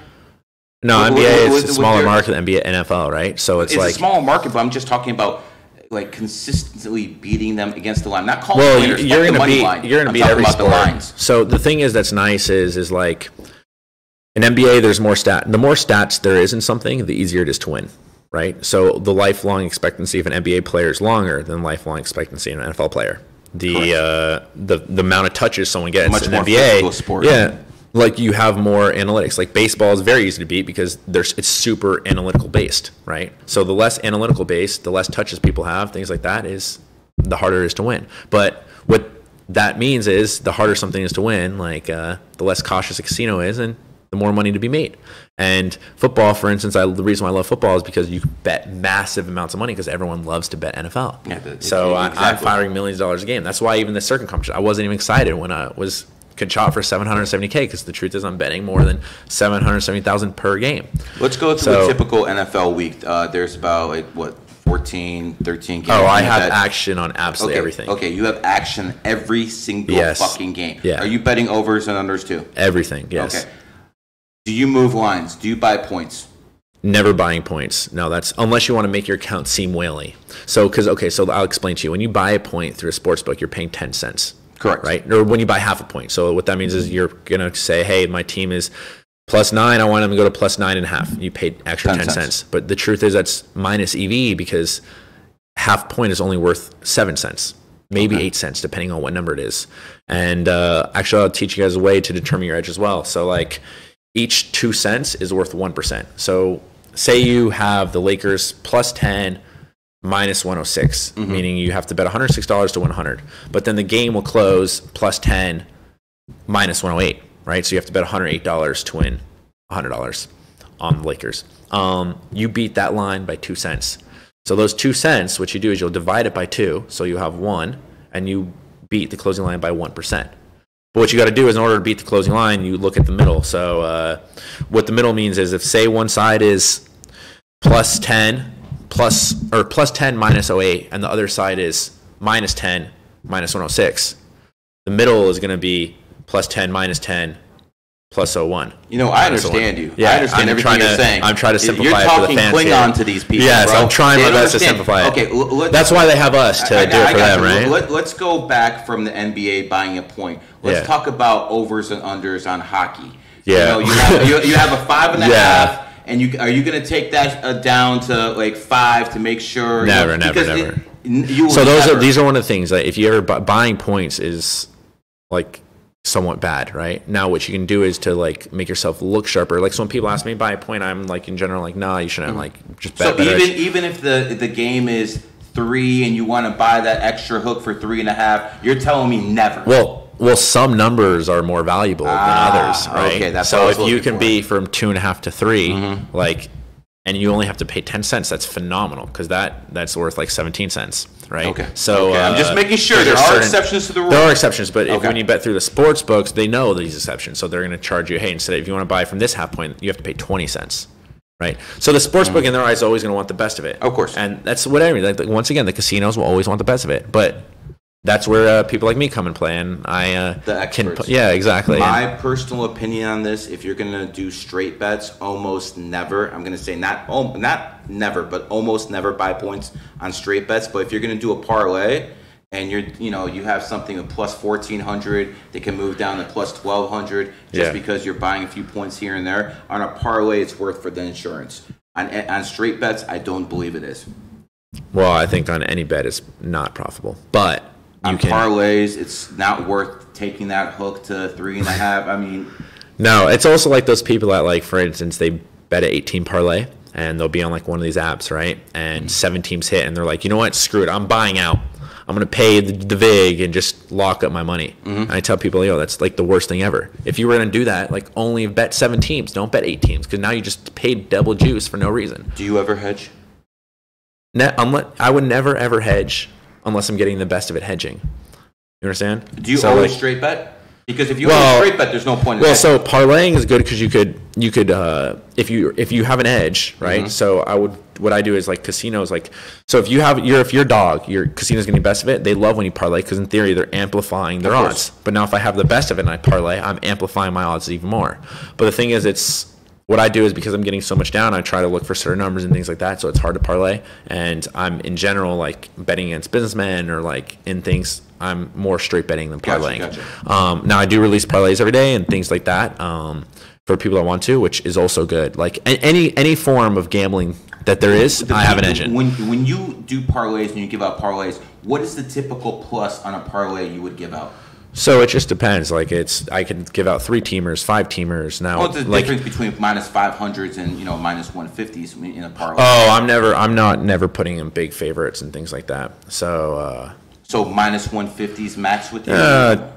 Maybe max minus 300s and things like that. I'm basically, so what I do is I'm putting in my shoes in the shoes of my consumer, and I'm trying to figure out, okay, like in general, where's your bankroll at and things like that, and what's best to optimize for them, right? So a lot of these people that are buying, they're trying to make it and things like that. It's hard for someone to come off the street and bet a minus 500, right? Like I would do it, but like someone who's like not in that situation is would hard. You straight bet a minus 500? Absolutely. Really? 100%, yeah. You put $1 million down to win 200,000? Yeah, 100%. You would really do that? Yeah. You know what's funny, actually? One of the biggest bets I've ever made in my life was one of my sharps told me, I bet on the elections. And my mom is a diehard Republican. My family is very Republican and things like that. And me, I'm just a free person. Whatever happens. Like I know that my vote isn't going to matter, right? So I don't like stress over politics or things like that, and I just go with the flow. And so I live in a there's any difference between Trump and Biden? Well, there is, but like, why am I going to take? So one thing is, I'm very focused on myself. Like, why waste my time and energy to worry about what's going on in the outside world when I have no impact on it? It does impact you to a point. You can say it's minimal. Well, it's very minimal, and the amount of time I could spend there, I could just spend working and making more money. Right? So it's like, hey, why don't go vote? You have impact. Oh, the truth is, I could have a bigger impact. Instead of wasting the hour to go work, I could just go vote. I could just make an hour, work for an hour, make a bunch of money, and donate that money to charity. That hour I made, and have a bigger impact on the world than me voting one time. But I made my biggest bet ever. I bet over 90% of my net worth on Biden to become president. Because my friend was like, yo, I'm looking at these numbers and Biden's just going to win off the pre-polls and things like that. It's over, you know what I mean? Before election. Like you could actually figure out who's winning elections before things even happen. And it's crazy. A lot of those same people said Hillary Clinton in 2016 though. Well, they probably were on the wrong side. And I was too young to be gambling at that point. So that's the point. But so Biden, what's happened is comes and I bet 90% of my net worth on him. And would you bet 90% of your net worth on him now? If I'm given the right analytics and told by the right person, and see, this is a pure-blooded capitalist right here. He don't give a fuck. No, I'm about making money 100%, and I wanted to get the best of it. And so what happened was he's like, "Yo, this guy's gonna win," and so I bet him at minus 200. So meaning I had to bet $200 to win 100, right? And I'm just there, and the night of election, I'm calling my mom. I go, Mom, I just want to let you know, I have she's my number one supporter. I go, I have every dollar right now on Biden to become president. And she starts crying. She goes, how dare you fucking bet against Trump? He's the greatest thing ever. This is like the kind of person that gambles with like intuition or instincts and has emotion. Like I'm very emotionless when it comes to this stuff. I'm purely just want the best of it and try to make money. And so what happens is, she's like, I hope you lose and take this as a learning lesson. I'm like, Mom, if the president of North Korea, who's known as the most evil person in the world, was running for presidency right now of our country, and I bet this amount of money, you better be praying that he becomes our president, because we could just take our money and move to the next best country. Like that's the way I live in America right now, because I think it's the best place in the world. So if what's the next stop? Macau? Nah, I mean I like Dubai a lot. Dubai? But Dubai is a great place. They have gambling like this in Dubai? Massive gambling, actually. Sports gambling too? Well, so gambling is illegal in Dubai. That's what I'm saying. But all the money is in Dubai, and they have massive underground poker games there. Yes, 100%. That I've never personally partook in. We never partake in anything illegal. So so like what happens is the night of the election comes, and Biden goes from like minus 200, which means he was 200 whatever, to now you can get him at like plus 500. It's like, I'm just like, what the heck is happening here? Like, he's losing, and I'm calling my friend. He's like, no, bro, this doesn't make sense. Like, he's still winning. Like, I don't know why the number's like this. Like, bet more. I was like, dude, I bet every dollar I can get my hands on right now. I don't have more money to bet. And it turns out Biden ended up winning, and so I was happy. But at that point, a lot of people say that was fixed. I mean, it could be, and that might be why. And you don't give a fuck because you still got your money. I'm on the right side. I got you, brother. So I'm not sitting here saying the reason why I bet, but for me to bet, like, I never advise to bet 90% on absolutely anything in your life ever, right? There's this model there's this model called the Kelly criteria model, and basically what that is, it determines like the optimal way to achieve richness. Like, if you want to become as rich as possible, you study the Kelly criteria model and you figure out how to become the richest most optimally. And like basically there's like things like this. For instance, say you have like a 70% edge, or I'm just giving hypotheticals, it'll tell you to bet like 50% of your net worth. Like it's very aggressive, right? But if you have like a 3% on something, you bet like 3% of your net worth, or like a 10% edge on something, you bet like 13% of your worth, and things like this. And it's the way, and if you lose, you keep adjusting your number. And the Kelly criteria model, if anyone wants to learn like proper bankroll management, things like that, you assess what your edge is on something and then put in the system, formula, and you follow it. And that's how you achieve optimal net worth without ever going Mark broke. Cuban told me, if you believe in something, all fucking in. I mean, I guarantee if you sat Mark Cuban right here and I put him the test and said, hey, would you believe this team's going to win? And he'd be like, yeah, go all in, buddy. He'll tell you, no, that's not what I meant by it. I can assure you. I'll show you the emails. But what he means is probably more so is like, hey, if you believe in something, go all in it. Like, put all your efforts. No, I actually told him he should open up a sports, basically, you're allowed now to basically open in the casinos, and you can have people invest in you like a sports betting hedge fund. Okay. I told him he should open up a sports betting hedge fund and stuff like that. And we got back and forth and stuff like that. And basically, he basically said, if you believe what I'm saying 100%, go all in. And if you go all in and your all in wins, then I'm going to do what you do. So he basically, so this is what he challenges people with. He's like, if you believe in what the fuck you're saying, go all the fuck in, and if it works out, then we can talk. Yeah, so I like that mentality. Like me, I believed in gambling. I dropped everything I was doing. I mean, I was good at it, but a short term I was good at it. I put all my efforts into it. Wake up to sleep. That's all I did. I watched, studied poker nonstop. Give us a typical day. You're waking up. What are you doing? I'll give you an example. There was a period in my life where I was during COVID, right? I'll tell you how my work ethic in life. During COVID, I was playing online poker in these private games with like massive celebrities and things like that on my phone app. I went 9 straight months without seeing sunlight a single time. I would cry every single day in back pain from not moving and working so much. But I did not quit because I was making so much, and I was like, I will be here till the day I die. Or whenever this ends. Video poker? I was playing online poker. Did you actually have like you didn't move? I gained 45 pounds in 9 months. Didn't see sunlight one time. Whatever. I would wake up every single day at 8 a.m. and play online poker up until 4 a.m. So 20 straight hours. 20 straight hours, and then I would set an alarm on my phone 5 a.m., 6 a.m., 7 a.m. to wake up every hour in case there was a poker game playing. Non-stop I would play. I did not leave my house one time in 9 months. And that's what he means. When you believe in something, you go all in, right? So I knew I was making money, and I went all in. Like, that's always what I've done. In anything I've ever done in my life, I have that mentality. I'm going to outwork anyone and ever in my life. I was in Dubai one time. I'm telling people stories, and I met with this billionaire, and he believes in, okay, well, a way to challenge yourself and see if you're actually mentally strong, like you say you are, is the ice bath. So it was my first time entering this cold plunge, and I'm like, dude, I don't want to get in this fucking thing. Like, it's not meant for me. Like, it's cold. Like, I don't believe in this challenge. Like, I don't see it. He's like, if you think you're mentally strong, like, this is how you prove it. I get in the water, and I'm just telling him whatever. I'm not a big fan. And I basically get in this water. I experienced the hypothermia. By the way, the water was covered in ice completely. Like, there's 200 pounds of ice in it, and I just get in. First time ever exposed to the cold plunge.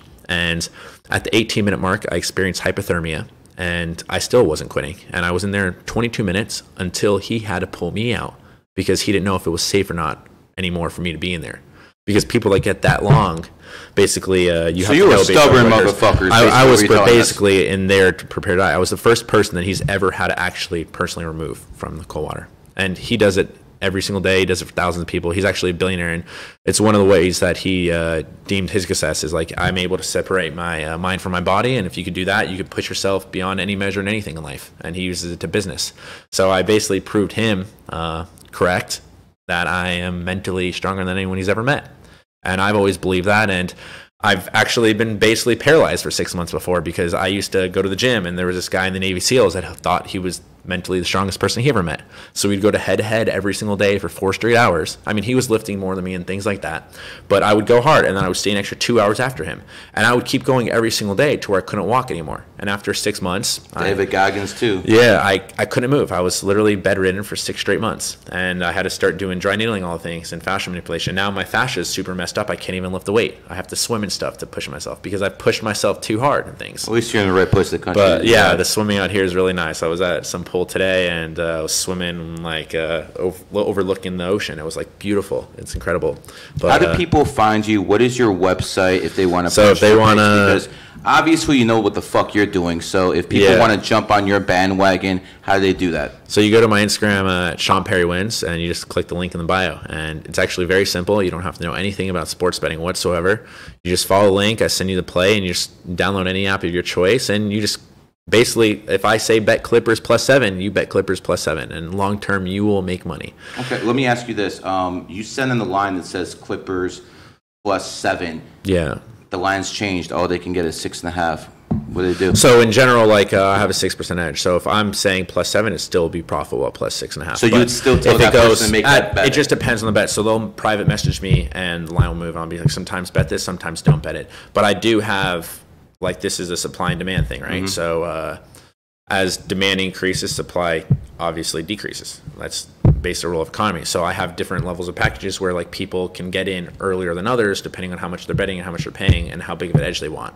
But if anyone ever messaged me and saying, yo, this is the current line, I'll be like, yo, there's no edge here, you missed out. And I would either refund them the money for the day or whatever it may be. But I'm trying my best to like make sure everyone is making money. Okay. Long term. Let me give you a situation. You sent out a 3-team parlay. Yeah. Okay. It's plus 350. Yeah. Okay. First 2 teams hit. Okay. Okay. And people ask to hedge, right? People are asking you, do I hedge? Yeah. Are you telling them, okay, yes, no? And if you do tell them to hedge, are you telling them to hedge to the point where they can make a little money no matter what happens? Or are you just trying to cover a bet? Yeah. What are you doing? So I tell everyone, first of all, you never want to make a bet that you can't afford to gamble with, right? So if someone's like, I'm trying to go all in on this play, I always tell them, I advise you heavily not to do this, right? I second that. Like long term, you just want to get the best of it. So when you hedge, I always tell people never hedge because you're paying double juice by hedging. That's why the casino offers it. So what that means is I bet at +3, like I bet team 1 I pay juice, I bet team 2 I pay juice, and I bet team 3 I pay juice, and I combine all those 3 teams, and that's what creates the parlay. Correct. Right?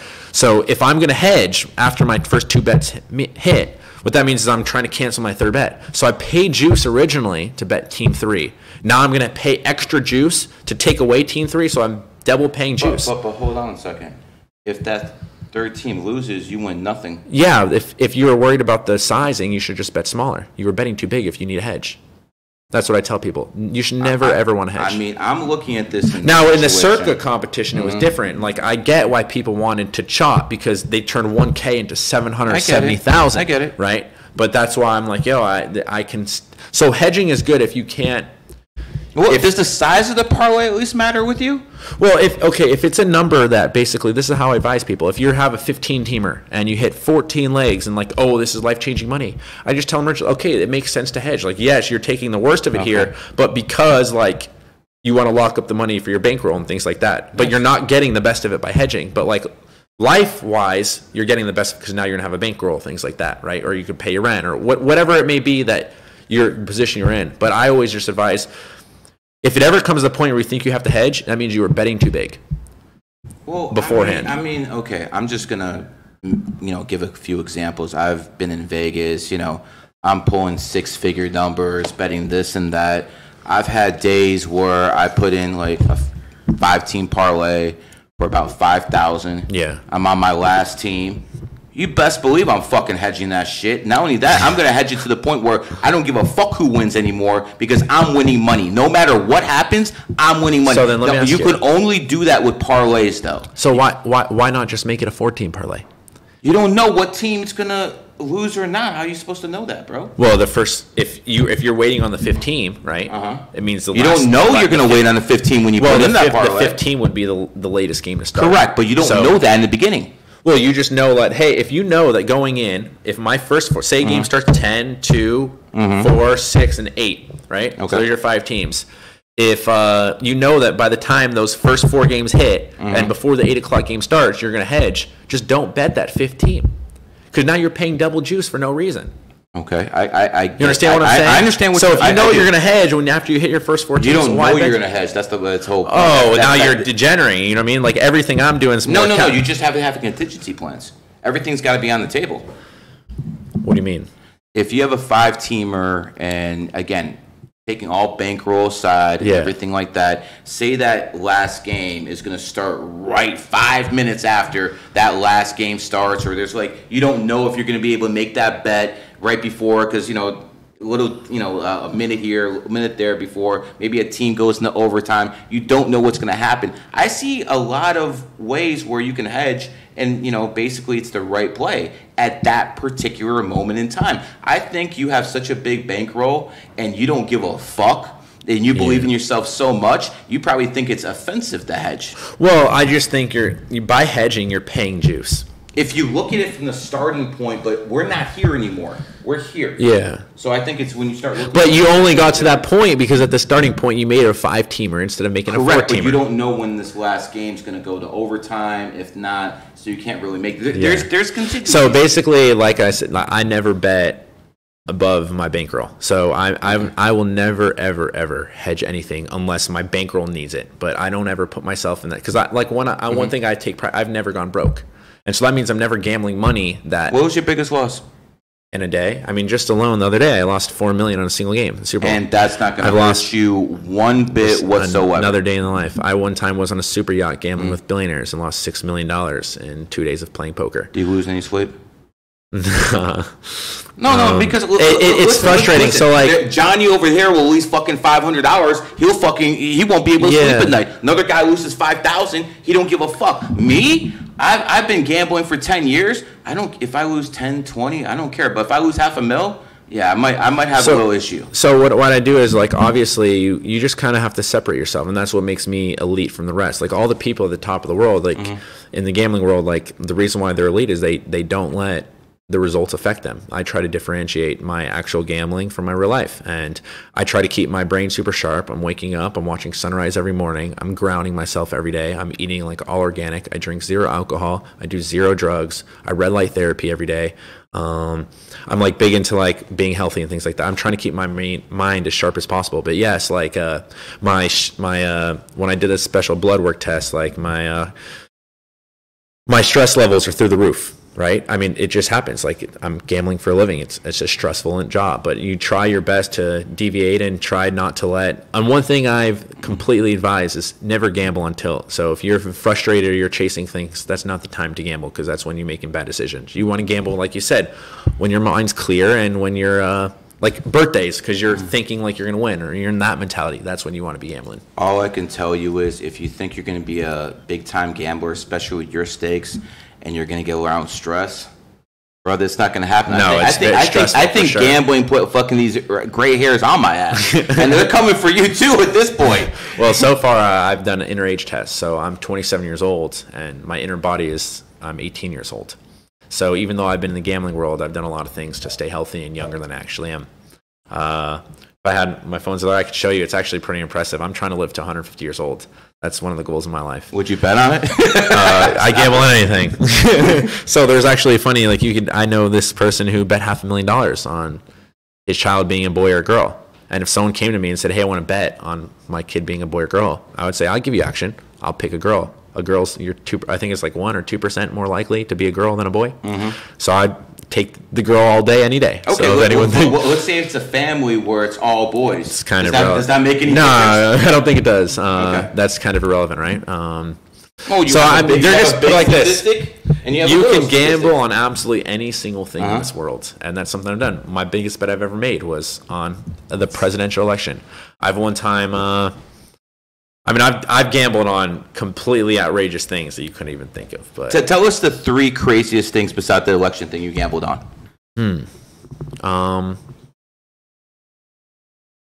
Let's think. I one time bet. So you don't want to know what's funny when you talked about, hey, when you gamble against people and you purposely lose, so they think you're an idiot. So I was in which country was I in? I'm in Cyprus. So it's an illegal island, basically, where off of Greece. Russian mob and control. yeah, so the Russians are allowed there, so you can gamble massive there. The Russians are allowed, the Chinese are there, and you go and you basically gamble on a piece of paper, and then afterwards they send you the money. No documents, nothing. And there's a guy who's a billionaire, he's in the tournament. He actually made the tournament structure, and I bet against him on the tournament structure, knowing he was right. So I bet my $50,000 to his $10,000, by the way. So I gave him 5-1 on his money, that he was stating the wrong thing about the tournament structure when he was the guy who made it. So I purposely knew I was going to lose this bet, right? So I'm going to basically give him $50,000 here in a bet, and he's going to think I'm an idiot, and I'm going to go play cash games with him afterwards and beat him for over $1 million. So that's a time that I just gave away $50,000. You're straight up manipulating people. Yeah, 100%. You just got to create an image. But you know what people you know what people born in the year of the rat are best at?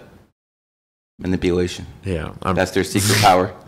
Another thing I recently just gambled on, I'll tell the story because it's fresh. Starting last week, I have a very good friend of mine. He has this girlfriend that's very bad for him and talks, and he calls me and goes, dude, I need to get over her. Like, she's ruining my life, like, causing a bunch of stress, whatever. And I was like, all right, man, like, let's make a bet. Like, I'll bet you. I basically bet him $50,000 that he won't sleep with that girl for the rest of the year.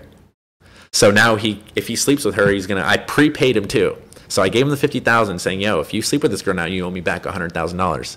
So I made a $50,000 bet on one of my good friends to not sleep with his now ex-girlfriend for the rest of the year because she's very bad for him and his life. So you basically gave your boy some incentive. I'm trying to give my friend $50,000 to not be with this girl because she's bad for him. And he called me. He's the one that wanted it. And he's my friend, and so I obviously want the best for him. So that's just something I'm gambling on just in everyday life. He's also a gambler.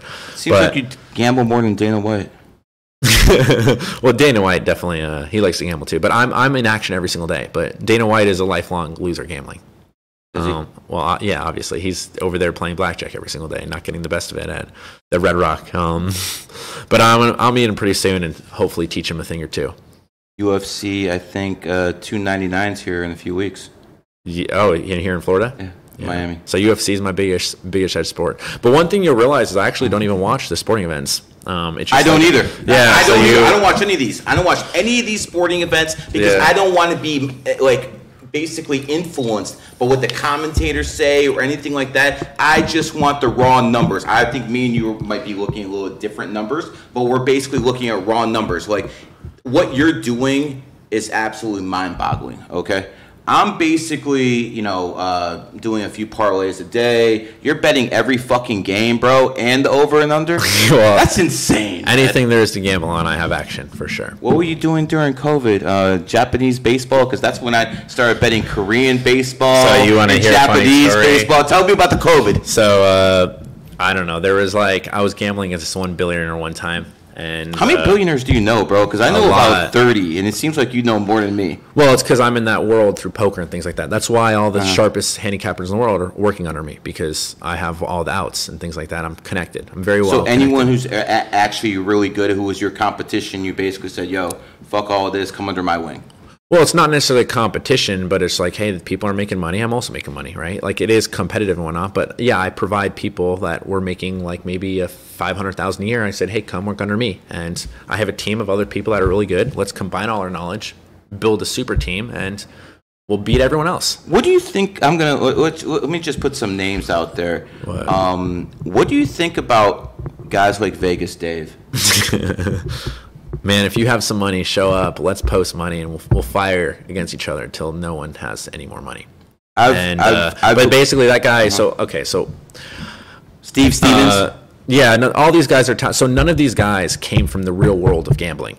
They just started marketing and selling sports plays. And Vegas Dave hit like 2 bets that were futures or whatever, and ran with it, right? And if he really thinks he's a winning gambler, I'm happy to go head-to-head, buddy, and we can fire $1 million a game. I mean, we would have to post money from somewhere until someone has no more money. Accounts? Yeah, absolutely. But I'm very confident. Like, I heard stories of this guy. He fires 2 sides.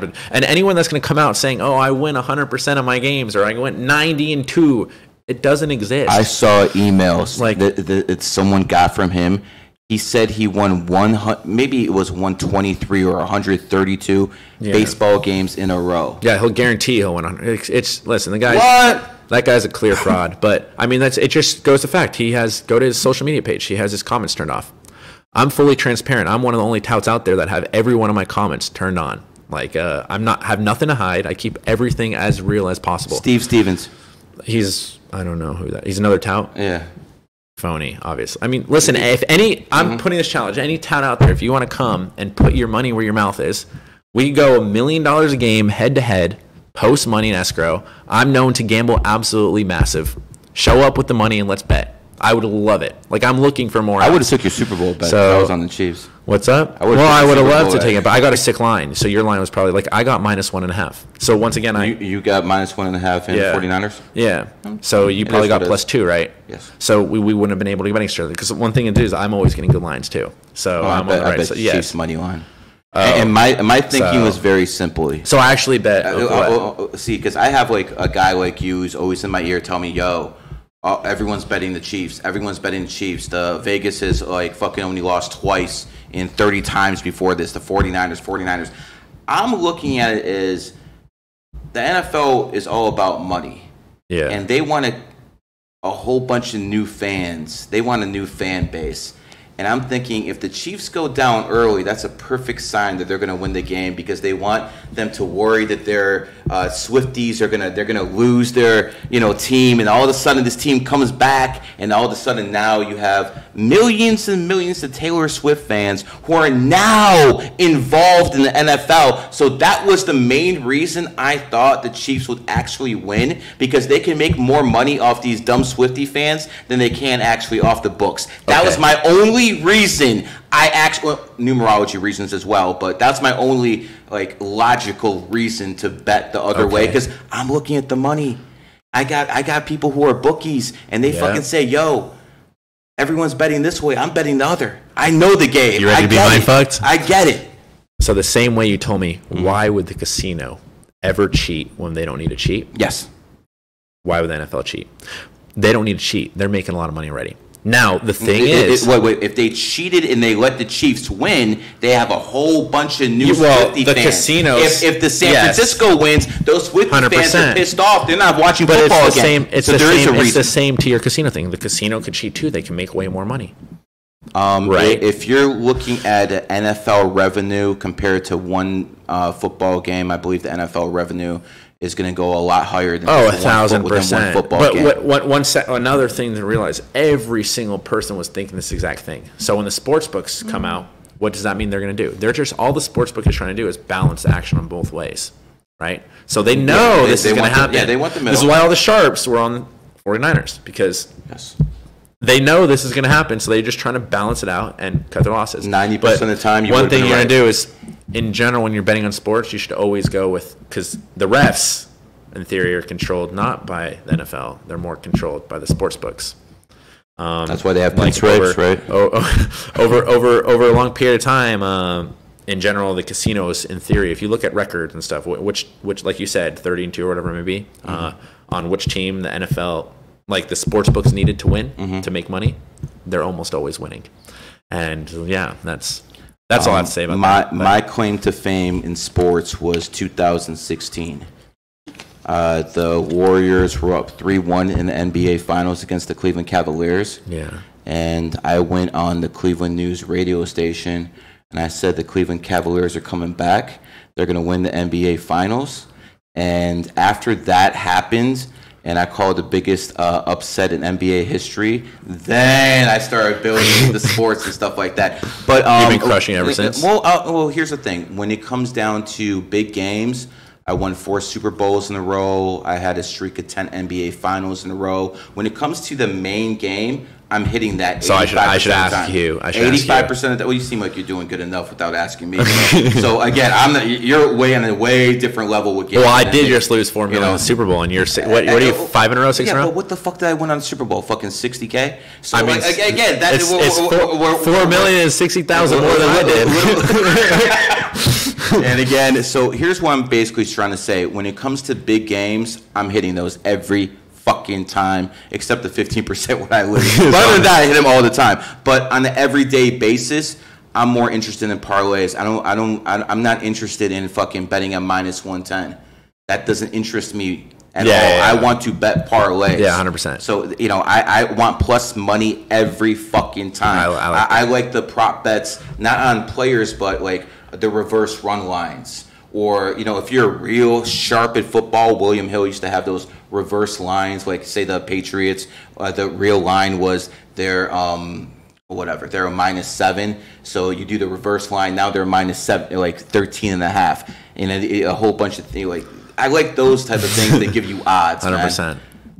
So before we wrap this up, let me ask you something about you personally. Yeah.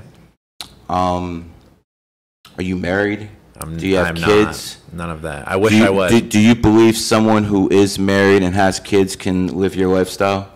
Absolutely, yeah. Well, Okay, 'cause absolutely. I do it too. They have probably a better advantage, right? Because they're more disciplined. My dream actually in life is to be a dad and my kid's sports coach. I don't want to always be working. I've made the money. What's enough money for you to retire? Because it seems like you have 8 figures already. Yeah, I've kind of hit exactly. That's why I came out and like I make less money giving out my plays than I do betting my own plays now.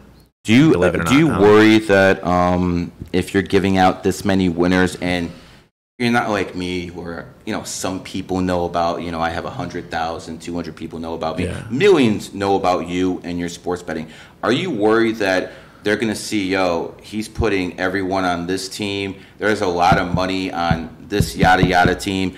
Let's fuck this game up and make sure he loses. Do you ever worry about that? No, definitely not. So if I'm so small compared to like my goal in life is to what you were small 40 days ago. What happens in fucking 3-4 months? 10,000 people a day are betting the same team you are. When that comes, it means I've made a lot of people a lot of money, right? So if I start realizing that for some reason my models are not winning and there's something going on, I'll factor that into my algorithms, things like that. One thing that I do is I'm not a stationary person. I'm consistently adapting to what is happening. Like I will, depending on what is going on in any environment, I'm going to make sure I have the best of it. So if they're going to go opposite, I could set up things where I pump fake people. Like I've done it a lot of times. So, I have basically a curveball for anyone that wants to come at me and think they can beat me in anything. So you'll throw a psyop out there. Yeah, we'll figure some things out. So yeah, I'm not necessarily worried about any curveballs that come my way because I have a thing or trick or what's the saying? I have a trick or two up my sleeve. What do you want people to know about you besides I'm a fucking successful gambler? What else do you want people to know about you? My goal is I've kind of achieved all the success I've wanted in the gambling world, and now I'm here trying to help you guys do the same. And it's very humbling and fulfilling that I'm hearing stories of people that have, like, for instance, one guy's turned 1,000 to 70K, and I've changed his life.